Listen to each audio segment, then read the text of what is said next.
Welcome back, my beautiful little angels. If you have a couple of plain planters, terracotta planters, glass planters, or even jars lying around your house or your shed or in a corner of a room or just out in the garden, today I'm going to show you how you can turn any basic little planter into a beautiful piece of mosaic artwork. And this is super beginner friendly and even kids can do it. First, you want to wipe down the outside of your planter with a damp cloth, or you can even wash it and let it dry out overnight. If you try gluing right onto the dust that's left on these planters, your tiles are going to stick to the dust, not the pot, and they will fall off later. Second, you want to think about where your planter is going to live. If your planter is going to live inside, you can use this B7000 glue and it'll work just fine, because indoors there's no frost, there's no snow, and there's no rain. So you'll have no problem getting away with B7000 for this entire process. However, if you're going to put your pot outside, instead of using B7000, I would suggest using silicone. You can even buy a stick of silicone caulking and use that. The great thing about using silicone adhesive is it stays flexible, withstands temperature swings, and it forms a waterproof bond that never lets go. The second difference would be if your pot is going outside, I would suggest sealing the grout after it's all complete. And next week I'll show you how to use grout sealer so you can finish off this project in case you do want to put it outside.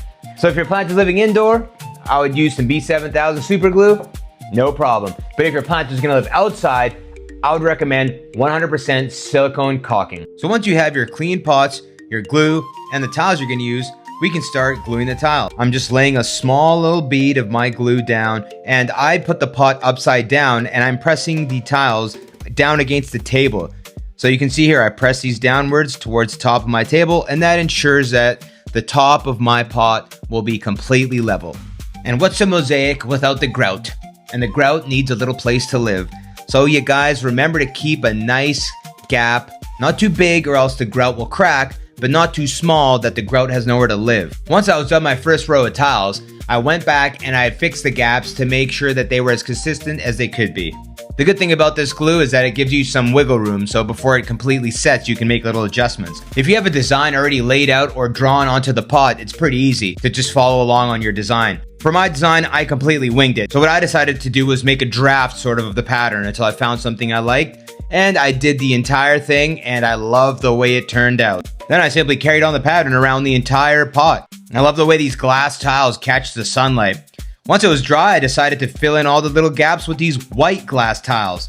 Now, because the squares aren't going to fit, I used my nippers and the wheeled nippers here. You can see I lined up the two wheels diagonally from corner to corner, and it gave me two perfect little triangles. I went and did that to a whole whack of white glass tiles.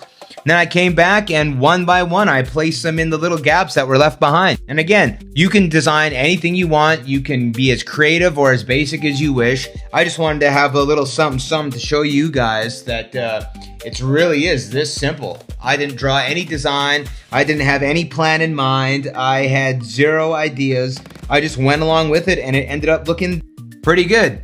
Then I mixed up my grout to be a peanut butter consistency, and using this little spatula here, I pushed it into the gaps and covered the entire pot in grout. Once I was done covering the entire thing in grout, I set it aside for 20 to 30 minutes. That's what this grout needed. Each grout is different. Make sure you read the package and it'll tell you how long you have to set it aside before you wash it off. Now here's a couple of pro tips for you guys. I completely winged my design. I didn't draw any lines. I didn't do anything. But if you do want to keep your lines completely vertical and make your planter look perfect, maybe you're giving it as a gift or something like that, what you can do is draw vertical lines. And that's as simple as finding something of a certain height, using your pen, and you just drag the pen around and around and around, and there you have it. You have one perfect line. And then let's say you want another line down here. Well, you get something else and you just continue on the pattern. And if you want another line up here. And you can do the same thing for horizontal lines as well, just by using a stick or a ruler.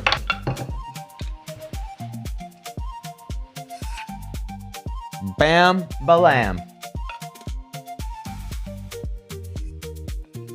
So on and so forth.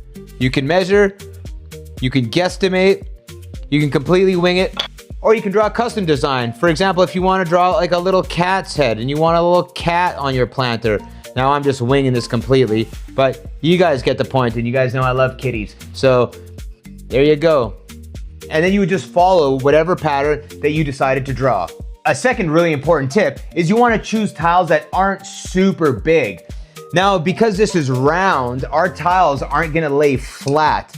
Our tiles are always going to have a little bit of a gap. You can see how this rocks back and forth.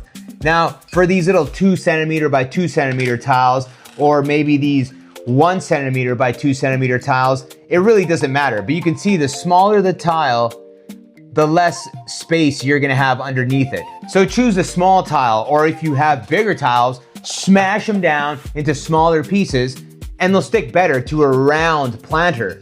If you're using a square planter, well, then don't listen to me. But if you are using something round, keep that in mind. The smaller the tiles or the smaller the pieces, the more secure it'll be to a round surface. And there you have it. That's how easy it is to turn a normal planter into a beautiful little mosaic piece of art. Well, I hope you guys enjoyed that beginner-friendly tutorial. And if you haven't already, I would love for you guys to subscribe. The channel is growing pretty fast and I'm pretty excited to see what happens next. I got some really cool stuff coming up in the upcoming weeks, showing you guys some really cool stuff when it comes to mosaics. So thanks for tuning in, you guys.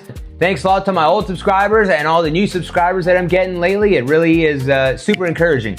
So let's see if we can get this channel to 1,000 subscribers by the end of the year. That'll be amazing. And I'll have tons of new stuff coming out. So if you enjoyed this tutorial, drop a comment below and let me know what colors you'd use for your planter. Hit that subscribe button for more studio tutorials. I'll see you again in the next video. Take care.